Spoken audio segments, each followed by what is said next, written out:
కైలాబ్ బాబు గారు, వేదిక మీద ఉన్నటువంటి పెద్దలు, వేదిక ముందున్న మిత్రులు అందరికీ నమస్కారం. మిత్రులారా, ముందుగా ఈ దేశంలో ఉన్నటువంటి అన్ని కమ్యూనిస్టు పార్టీలకి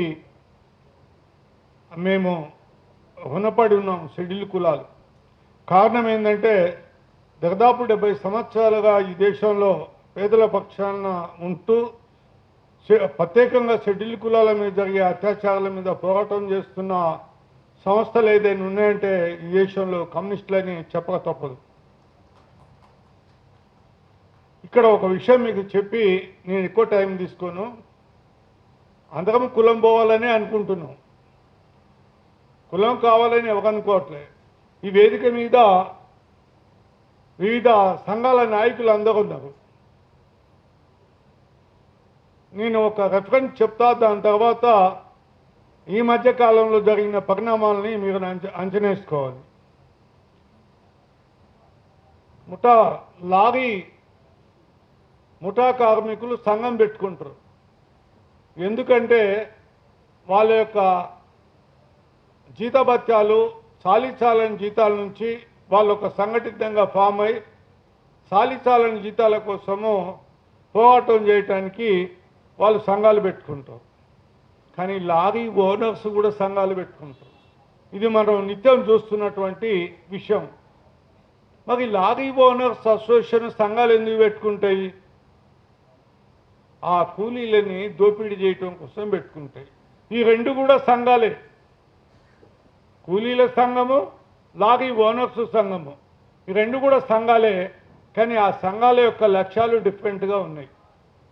అదేవిధంగా ఈ మధ్యకాలంలో మీరు చూసినట్టయితే షెడ్యూల్డ్ కులాల యొక్క వివక్షత నుంచి లిబరేట్ కావటం కోసము, అది మాదిగ దండోరా కావచ్చు, మాలమానాడు కావచ్చు, వాళ్ళు లిబరేట్ అవటం కోసం, వాళ్ళ వివక్షత నుంచి బయటపడటం కోసము వాళ్ళు ఐక్యంగా ముందుకు సాగే క్రమంలో ఈ నిచ్చెనమెట్ల కుల సమాజంలో ఉన్న మధ్యస్థ కులాలన్నీ కూడా సంఘాలు పెట్టుకున్నాయి.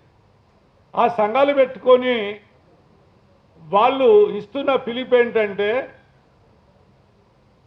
మేమేమో లిబరేషన్ కోసం వివక్షత నుంచి బయటికి రావటానికి మేము సంఘం పెట్టుకొని మనకు కూడా రాజ్యాధికారంలో ఓటా కావాలని మేము అడుగుతూ ఉంటే, ఈ దేశంలో అన్ని కులాలు సంఘాలు పెట్టుకొని మనం ఎట్లా కింద పడకుండా, మనం కింద పడిపోకుండా, కింద మెట్లో ఉన్నోడు పైకి రాకుండా మనం ఎట్లా అనేదొక్కి పట్టాలనే ఉద్దేశంతో ఏ కులమో ఆ కులం సంఘం పెట్టుకొని మన కులాలకి రాజకీయ అధికారం లేదు, మనం రాజకీయ అధికారం కోసం మనం పోరాటం చేయాలని చెప్తూ ఈరోజు మా కైలాబ్ బాబు గారు చెప్పినటువంటి 123 హానర్ కిల్లింగ్లు జరిగినాయంటే అవన్నీ మాకు చెప్పకూడదు.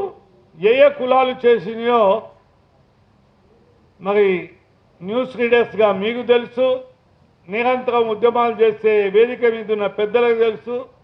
మరి ఎవడు మారాలి సమాజంలో? ఎవడు మారితే, ఎప్పుడు మారితే కులరైతే సమాజం వస్తుంది? ఇంతకుముందు నో క్యాస్ట్ అనే మిత్రుడు ఎవరో విప్లవం మాట్లాడుతూ వచ్చాడు. 1975 దాకా ఈ దేశంలో కులాంతర వివాహాలు చేసుకున్న వాళ్ళు, అది తల్లి కులం కానీ తండ్రి కులం కానీ ఏదో ఒకటి తీసుకోవచ్చని ఒక చట్టం వచ్చింది. ఆ చట్టం వచ్చినప్పుడు చాలా ఇంటర్కాస్ట్ మ్యారేజ్ జరిగింది. కానీ దాని తర్వాత అది ఎందుకు రద్దు కాబడ్డదో మరి మాకు కూడా తెలియదు. ఆ చట్టం రద్దు కాబడ్డది అంటే కులాంతర వివాహాలు ఆ రకంగా కులము నిర్మూలించుకోవాలంటే అది మాటలతోటి కాదు, ఆలోచనలతో ఉండాలని మీ అందరికీ తెలియజేస్తూ ఇచ్చిన అవకాశానికి ధన్యవాదాలు తెలియజేసుకుంటున్నాను.